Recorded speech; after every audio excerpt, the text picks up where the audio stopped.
Well, getting you some updates from UP, जहां पर अगर रामचरितमानस की बात करें तो काफी दिनों से इस पर सियासत तेज है, क्योंकि बिहार के जो नेता थे उन्होंने रामचरितमानस को बोला था कि वो एक नफरत फैलाने का काम करती है। तो वहीं अभी जो ताजा जानकारी मिल रही है उसके मुताबिक एक और नेता ने रामचरितमानस पर कमेंट किया है, और वो इस बार एक एसपी के नेता है जिन्होंने ये कहा है, जो जाति विशेष वर्ग विशेष को अपशब्दों से प्रयोग करते हुए अपमानित करता है, हम समझते हैं वो स्वीकार नहीं है। ऐसे अंश बाहर हो जाने चाहिए। तो जैसा कि आपने सुना, एसपी मौर्य को जो रामचरितमानस पर कमेंट कर रहे हैं, बोल रहे हैं ढोंग है, इसको सबको अपोज करना चाहिए। तो वहीं पर जो बीजेपी है अब काफी तंज कस रही है समाजवादी पार्टी पर, और ये कह रही है कि पॉलिटिकल कंपल्शंस की वजह से ऐसी बयानबाजी दी जा रही है, हिंदू रिलीजन के अगेंस्ट बोला जा रहा है, और जो हिंदू रिलीजन्स के जो टेक्स्ट हैं, जो बुक्स हैं, उसको जो इंसल्ट किया जा रहा है, ये एक पॉलिटिकल सिस्टम के तहत किया जा रहा है। स्वामी प्रसाद मौर्य जब तक भारतीय जनता पार्टी में थे तब तक कभी भी उनके मुंह से कोई बदजुबानी नहीं सुनी, लेकिन जब से समाजवादी पार्टी के साथ गए तो उन्होंने जानबूझ करके समाजवादी पार्टी के एजेंडे के तहत हिंदुओं को अपमानित करने के लिए और तुष्टीकरण करने के लिए आज वो रामचरितमानस का इस तरह से विरोध करने का काम कर रहे हैं। और जबकि ये बात सच है कि हर घर घर में रामचरितमानस गाई जाती है, जनता से पूरी तरह से कट गए हैं, और इसीलिए गोस्वामी तुलसीदास जी की आज रामचरितमानस का अपमान करने का प्रयास कर रहे हैं। और इसका खामियाजा समाजवादी पार्टी को भुगतना पड़ेगा। जब भी चुनाव होंगे तो जनता इसका जवाब ईवीएम में अपना बटन दबा करके देगी। अब समाजवादी पार्टी का जो चरित्र है, उस चरित्र में उनसे यही अपेक्षा की जा सकती है। समाजवादी पार्टी की सरकारों के समय हमारे धार्मिक प्रतीकों का अपमान, हमारे धार्मिक स्थलों पर हमले, आतंकवादी हमले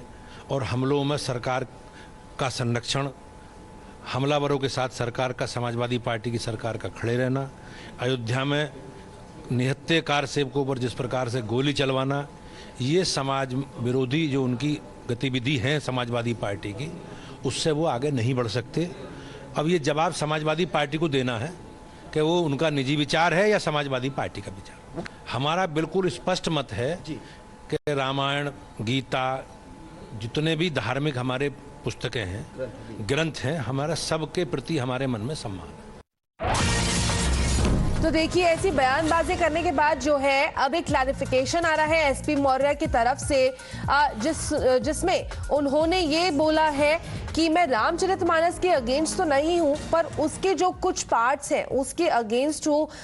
जो नफरत फैलाने का काम करते हैं या जो एंटी विमेन है, ऐसा उन्होंने कहा है। तो सबसे पहले ये भी क्लैरिफिकेशन सुन लेते हैं एक बार। रामचरितमानस को लेके मुझे कोई एतराज नहीं है, लेकिन रामचरितमानस के कुछ अंश जिसमें जातियों को इंगित करते हुए, वर्ग विशेष को इंगित करते हुए,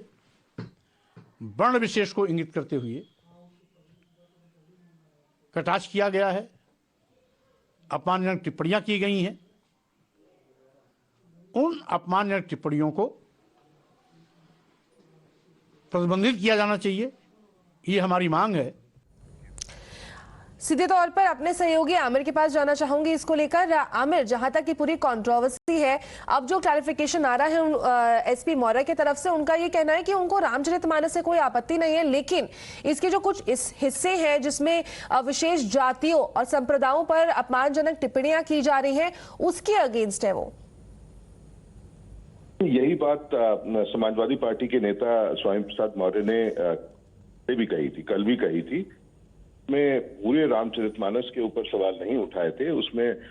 उसके कुछ हिस्से जिसमें उनके अनुसार जातियों के बारे में, दलितों के बारे में या फिर स्त्रियों के बारे में, महिलाओं के बारे में जो कुछ कहा गया था, उनका ये कहना था कि ये ठीक नहीं है, आपत्तिजनक है और उन हिस्सों को निकाल देना चाहिए। और प्रिसाइसली इसी बात को लेकर आपत्ति थी तमाम ऐसे लोगों को, चाहे वो धर्म गुरु थे, चाहे उसके अलावा पॉलिटिशियंस थे दूसरी पार्टियों के। और साफ बात है, यही वजह है कि समाजवादी पार्टी की तरफ से अब किसी भी नेता की तरफ से कोई बयान नहीं आ रहा है, ना तो कोई सफाई पेश करते हुए, कोई स्पष्टीकरण देते हुए, और ना ही उनकी बात को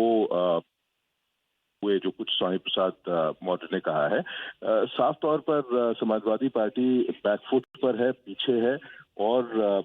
जिस तरह से बीजेपी ने हमला तेज किया है, जाहिर सी बात है आने वाले दिनों में बैकफुट पर ही दिखाई देगी समाजवादी पार्टी इस पूरे प्रकरण को लेकर। और खास बात यह है कि इससे पहले हम देख चुके हैं कि जिस तरह से बिहार में शिक्षा मंत्री ने रामचरितमानस पर ही सवाल उठाए थे, उसके बाद जिस तरह का बवाल हुआ और पूरे देश में जगह जगह उनके खिलाफ शिकायतें भी की गई, एफआईआर भी दर्ज हुई। अब मालूम पड़ता है कि लगभग यही सिलसिला इस मामले में भी बनता दिखाई दे रहा है। तो धर्म के मामले में इस तरह की टिप्पणी करना जाहिर सी बात है ठीक नहीं है, और ये सेंटिमेंट्स को हर्ट करता है लोगों के। और अगर एनालाइज करना है या किसी और